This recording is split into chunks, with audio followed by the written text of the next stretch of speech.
চলো আজকে তোমাদের নিয়ে যাই আমার বান্ধবীর ছেলের অন্নপ্রাশন অনুষ্ঠানে। সকাল সকাল ঘুম থেকে উঠে একটা নতুন এনার্জি নিয়ে আমরা বেরিয়ে পড়েছিলাম কলকাতার উদ্দেশ্যে, যেখানে হচ্ছিল আমার বেস্ট ফ্রেন্ডের ছেলের অন্নপ্রাশন সেলিব্রেশন। সমস্ত সেলিব্রেশনটা হচ্ছিল এই লজেই।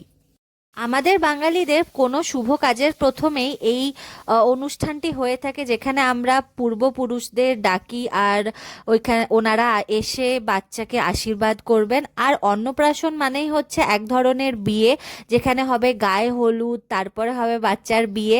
আর এখানে সব কাকিমারা মজাও করছিল, অনেক মেয়ে আছে, কাকে পছন্দ করবি করে নে। আর এখানে আমার হাজবেন্ড আর আমার কলেজ ফ্রেন্ডসও অনেক এসেছিল। আর এই ছোট্ট মেয়েটা এই ছোট্ট মেয়েটা হচ্ছে আরুষি, এ হচ্ছে আমার বান্ধবীর দিদির মেয়ে।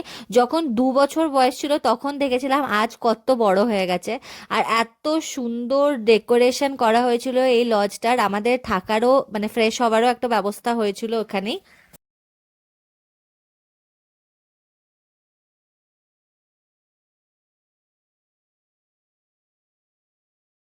ব্রেকফাস্টও করে নিয়েছিলাম। ব্রেকফাস্টে ছিল লুচি, আলুর দম, মিষ্টি, ওইটার ভিডিও আমার নেওয়া হয়নি।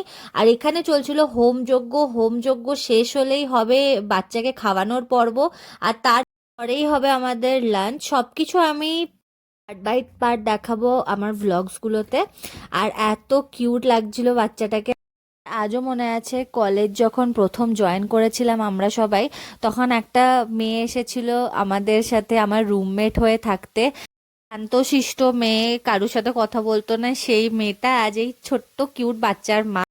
আসলে ওর হাজবেন্ড আর ও দুজনেই লাভ ম্যারেজ করেছে। আর ওদের আজকের প্রেম নয়, ওদের প্রায় 12 বছরের প্রেম।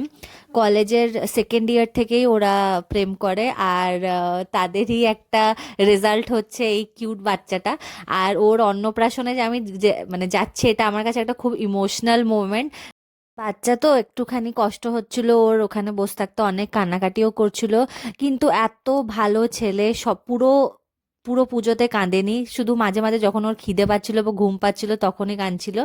আর আমাকে আমার বন্ধু বলছিল যে ও ওরকমই আছে, ও খুব খুব বেশি কাঁদে না, শুধু ওর যখন কোনো কষ্ট হয় বা শুধু খিদে পায় তখনই ও খুব বেশি করে কাঁদে।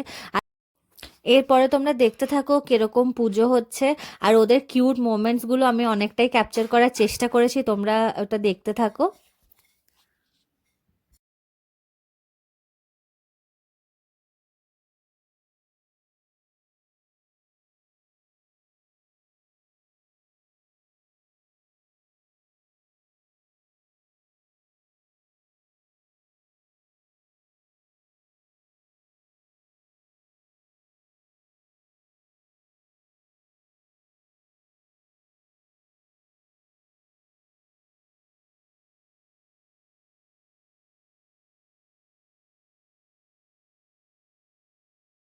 পুজো শেষ, এর পরে হবে গায়ে হলুদের পালা।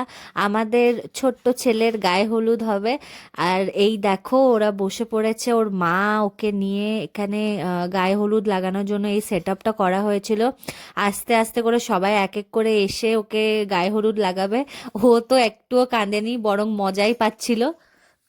ওর দিদা, ঠাকুমা, তারপরে ওর যা যা রিলেটিভস আছে সবাই এক এক করে গায়ে হলুদ লাগাচ্ছিল। আর ওকে খুবই কিউট লাগছিল দেখতে।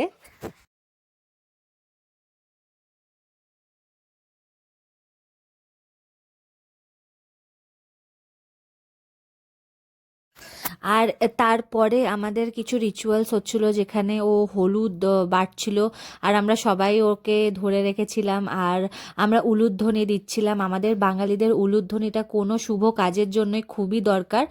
আর এখানে সবাই, ওর দিদা, মাসি, দিদি, সবাই, আমি সবাই উলুধ্বনি দিচ্ছিলাম।